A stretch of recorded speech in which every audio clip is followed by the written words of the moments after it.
Welcome to this month's edition of Focus on Health. I'm your host, Dr. Barbara Brookmeyer, and today we'll be talking about vaccines that you should know about. And we're focusing this on adults, so vaccines that you should know about. And our special guest is Kelly Smith. She's a nurse with the Frederick County Health Department.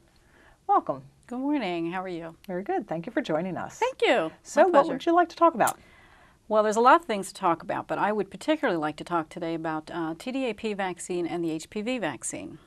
There's so much good information regarding it, when you get it, how you get it, who should get it, and more importantly, I think the big why you should get those vaccines. Okay, all right. So you put out the acronym TDAP, so I know that's pertussis. How about if you start with that one? Right, let's talk about pertussis. Well, pertussis, a lot of people, they hear pertussis and they'll give us a call and say, my doctor suggested I should get the pertussis vaccine. Well, what it is we remember pertussis, and a lot of people don't understand what pertussis is, but if you talk about whooping cough, they'll remember that. Whooping cough is nothing new. It's been out. It actually is cyclical. And what that means is we may hear about pertussis or whooping cough one year and may not hear about it for another couple years. It's been in the news the past couple years, and I think we had talked about that earlier. It has really hit California hard last year. Pertussis is a bacterial disease, and whooping cough, the Chinese actually called it the 100-day cough. And it's spread by it's actually spread by droplets, respiratory.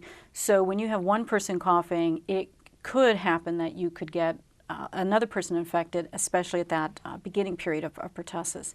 But it is interesting because that's when I think the news really started picking up on this in California, and this year especially we've had more outbreaks in Washington State. I think Florida just mentioned it, Oregon State.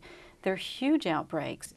Okay, so that brings me to my next question then. So in Frederick County, we'd like to avoid outbreaks and definitely avoid it becoming an epidemic like it is in some of the states that you mentioned. So what can be done in Frederick County to reduce our risk for outbreaks and full-blown epidemic? Absolutely. And, you know, Maryland State has been so instrumental. Our coalition and Department of Health and Mental Hygiene, they've been so instrumental in really pushing this information out. But I think a lot of people forget about that until there's a new baby in the house, or just recently they'll hear pertussis. And there's just recently, we've all been working with hearing the word cocooning. And just recently, it was just in the news, and actually I just heard that one of the news channels just mentioned cocooning, and I thought, oh, this is great. They're actually talking about cocooning. You think about cocooning and you automatically think about protection, and that's exactly what we're trying to do. Cocooning just means we are trying to protect that, especially that little one or folks that can't get vaccinated. We're protecting that baby. So siblings, new parents, grandparents, healthcare workers, which we forget about, anybody that's a caretaker for that little one. So the cocooning effect is basically vaccinating everybody around. And there's actually just some talk just recently, ACIP, which is part of a CDC federal immunization requirement that they suggest about vaccines. They're actually talking to vaccinate pregnant moms that are more than 20 weeks gestation. So there's some thought to that now. We know that new mommies are especially, they're really talking getting that new mommy a vaccine, new daddy a vaccine, new grandparents. Well, and I guess I've heard, often people say, oh, why, if I'm sick, then I'll just avoid contact with the newborn. But I guess what I'm hearing you say is even that hasn't been enough. That approach does not provide the protection, and that's why we've seen the outbreaks and the epidemics in other states. Absolutely. Plus, the vaccination, like you said, does take some time to work. So adults who want to get vaccinated, who aren't sure whether they've had the pertussis or the whooping cough vaccine for some time, where can they go for more information and to get vaccinated? Oh, absolutely. Well, definitely you want to talk to your doctor about it. And it's been really interesting because we have had new dads or new grandparents that have called and said, Mommy says, I need to. So I applaud new mommies. I applaud the teaching that they are actually getting while they're pregnant. And it's wonderful. We've heard so many people saying, I'm a new grandparent and I'm heading to, or I'm a new grandparent and I'm going to see. So like you mentioned, not necessarily staying away when the baby's sick, or I mean when the parent's sick, that certainly is not a bad idea, certainly, especially for a newborn. But just having that good protection. So doctors, certainly asking your doctors, can I get a TD AP vaccine? Or certainly you can always call the health department and we can get that information for you and help you out regarding that. I think there's a lot of confusion too with the doctors, because many times they'll mention, well, you had your tetanus vaccine. And right now the recommendations are everybody should have a TD AP, which is tetanus, but it has the pertussis whooping cough protection, and then every 10 years just get the regular tetanus vaccine. There's some really great websites. I always suggest CDC's website, immunize.org website, and certainly giving us a call, and we'd love to give that information out. Very good. Okay, so you also mentioned when we started about another vaccine or condition, virus, the human papilloma virus, or HPV. How about if you talk about that? This is now our second anti-cancer vaccine that we have, which I think that's very important to understand.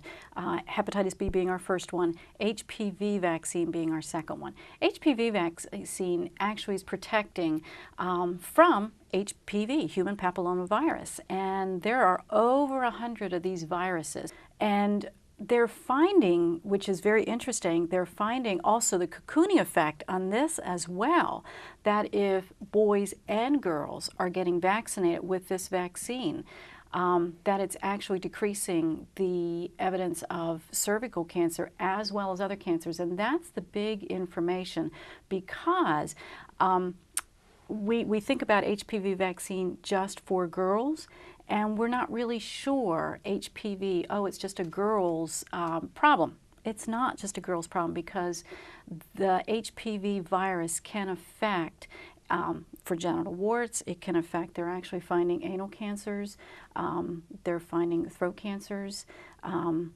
vulva, vagina cancers, I mean cervical cancers. So they're finding cancers more than just cervix.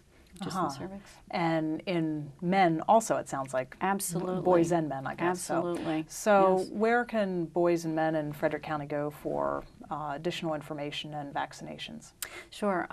Well, they're recommending the vaccines, and I'll just tell you real briefly. It's a series of 3 vaccines, so it's kind of like the Hep B vaccine. Again, it's a series of 3. You get one, and then 2 months later you get the second one, and then 4 months later you get the third one. It's in the muscle of the arm, so I know people get a little concerned about that. It's in the muscle of the arm, and you're not getting the HPV virus. And I think a lot of people need to know that you're not getting a live virus. It's attenuated, what they call an attenuated or a deadened virus.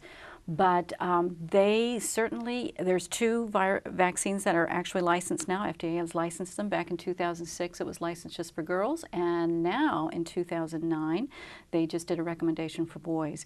They start at 11 to 12 years of age and can go up to and including 26. Right now, that's where the studies are done. There's no vaccine for anybody older than 26 years of age. But getting the series of 3, it's not a treatment for these cancers, but it certainly gives a very fighting chance to decrease that cancer possibility. And at this point in time, I think doctors are really starting to encourage that. We're getting more calls regarding the vaccine, which I think is wonderful. The one vaccine can be used for boys and girls. The other vaccine is just for girls. So there is a little bit of information on those vaccines. But we are very happy to give that information out and talk to you at length regarding it, because I think it's a really great vaccine, and I think if we can do anything to prevent pertussis, and we can do anything to prevent any kind of cancers, I think it's a well worthwhile responsibility. Great. Well, Kelly, I don't think I have anything else to add. That sounds very good for giving important information about preventing illness in our community, and some things that I'm sure many adults aren't aware of or maybe had questions about. So thanks a lot for that information about both whooping cough or pertussis and the human papilloma virus. I expect that you gave some new information today for some folks, and I hope they take action based on that. Great. I hope so. Thanks so much for having me. Appreciate it. Thank you for joining us. Thank you. And now please stay tuned for this month's Medical Myth.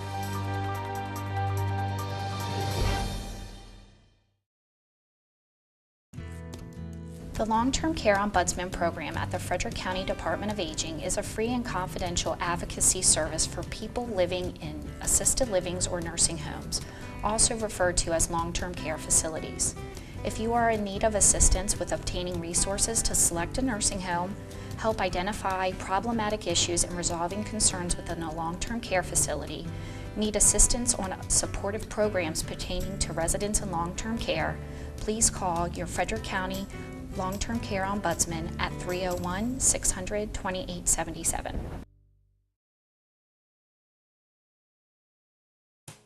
Homegrown here is the tagline for fresh fruits, vegetables, and farm-raised products grown locally in Frederick County, Maryland.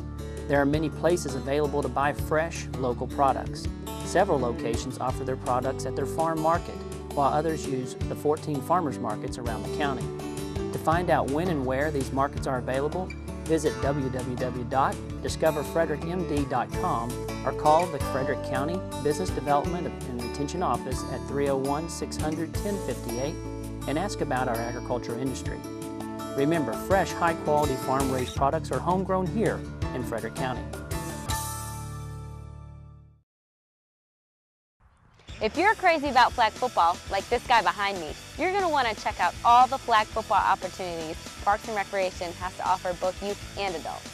Spring, summer, and fall, we run skills clinics and leagues for kids aged 6 to 12. Our adult leagues take the field in the spring and fall seasons. So if you're new to the game or trying to relive your glory days, Parks and Rec has something for you.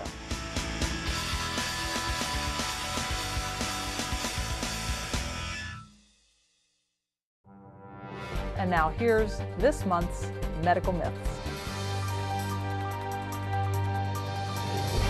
Welcome back to this month's Medical Myths. Today we'll be talking about medicines. The first myth is that it doesn't matter if you take your medicine at the same time every day. Well, the fact is, in order to keep a steady state of medicine in your body, you will need to take the medicine around the same time every day. To help remember when to take medicine, some people take it when they do other regular daily events like brushing their teeth. The next myth is that it is okay to take someone else's medicine. The fact is that doing so could have disastrous outcomes for you. Plus, any unused medicine should be promptly disposed of instead of saving them for a rainy day, as it really just presents an opportunity for misuse and harm. Another common myth is that you don't need to continue taking your medicine once you start feeling better. I hear that frequently when people have been prescribed an antibiotic for a bacterial infection. The fact is, while you might start to feel better, it doesn't mean that all or enough of the bacteria have been eliminated to prevent your symptoms from returning or to prevent the growth of bacteria that are resistant to the medicine that you were prescribed. Another myth is that it doesn't matter where or in what you store your medicines. The fact is, bathrooms are not good places for medicine because of the moisture. And some people take their medicines out of bottles and wrap up the pills in facial tissues or other non-moisture resistant and non-child-proof containers. It is important to be aware of the potential for pets and children to get into medicines, so please use child-resistant caps and make sure they're on tight. Teens and visitors can pose a special risk for taking medicines, especially pain medicines, from unsecured locations. Please keep that in mind in your house. The final myth is that it doesn't matter what you use to measure liquid medicine. The fact is that a different device or a kitchen spoon could hold the wrong amount of medicine. Use the dosage delivery device that comes with the medicine, such as a dropper or a dosing cup, and never drink liquid medicine from the bottle. That's this month's Medical Myths. And now please stay tuned for this month's Health Tip with Angie Blair. Hello, this is Angie Blair, health educator with the Frederick County Health Department. Welcome to this month's edition of Health Tips. This month we are talking about sleep because it is increasingly being recognized as an essential way to promote good health and prevent chronic diseases. Insufficient sleep is associated with a number of chronic diseases and conditions such as cardiovascular disease, obesity, and depression, which threaten our nation's health. Insufficient sleep is also responsible for motor vehicle and machinery-related crashes, causing substantial injury and disability each year. In fact, drowsy driving can be as dangerous as driving while intoxicated. Sufficient sleep is not a luxury, it's a necessity, and should be thought of as a vital sign of good health. It may surprise you to learn that insufficient sleep is linked to an increased risk for type 2 diabetes, and for those who already have type 2 diabetes, short or poor sleep is associated with decreased blood sugar control. Insufficient sleep has also been linked to obesity. Research has found that when sleep is restricted in adults, they lose less fat and their bodies produce more of a hormone that triggers hunger. The following are a few tips for getting a good night's rest. Go to bed and get up about the same time every day, even on weekends. Avoid large meals before bedtime. Avoid nicotine, caffeine, and alcohol in the evening. Nicotine and caffeine are stimulants, and contrary to what many may believe, alcohol actually disrupts sleep. Get regular physical activity. Make your bedroom cool, dark, quiet, and comfortable. Sleep primarily at night. If you take a nap during the day, limit it to about a half an hour and make it during mid-afternoon. Start a relaxing bedtime routine. Choose activities that help you wind down and that will ease the transition between wakefulness and sleep. Go to bed when you're tired and turn out the lights. If you don't fall asleep within 15 to 20 minutes, get up and do something else. Go back to bed when you're tired. Don't agonize over falling asleep. The stress will only prevent sleep. For more information and resources related to sleep, please visit the Center for Disease Control and Prevention's website. Thank you for tuning in to this month's Health Tip. Thank you for joining us for this month's edition of Focus on Health. Please join us next month.